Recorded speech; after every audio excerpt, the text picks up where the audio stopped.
Bé, passarem al segon punt d'urgència, que seria l'aprovació provisional de la modificació puntual del POM del sector sub-25 i sub-26, Comas Ciutat Jardí. Senyor secretari.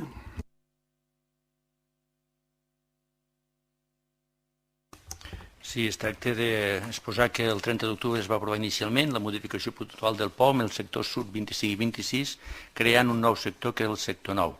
És un sector de caràcter residencial al peu de la Serra de l'Olivar que facilitava la divisió en 8 o 9 subsectors per poder-los executar independentment. Del document tècnic que es va aprovar inicialment s'han presentat dues al·legacions, que han estat una per part del senyor Arturo Zanuy i una altra per part del senyor Royo, que han estat informades i estimades parcialment per l'arquitecte redactor en Javier Guerra López, segons l'informe de 21 de gener de 2013 que s'incorpora a aquesta resolució.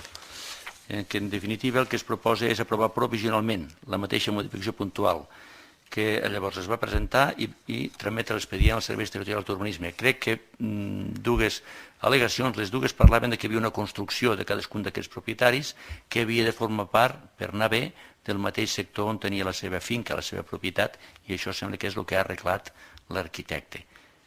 Doncs res més que això. Molt bé, passaríem si hi ha alguna intervenció. Passarem a votació.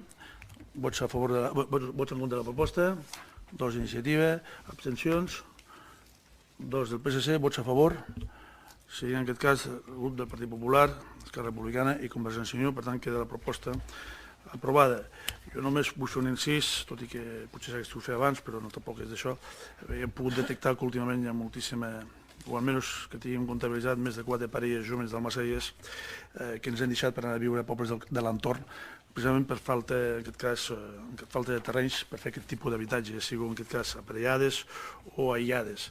Per tant, és una cosa que penso que des de l'Ajuntament hem de mirar que d'alguna manera la gent que es vol fer una casa, o en aquest cas un xalet o un adossat, el pugui fer.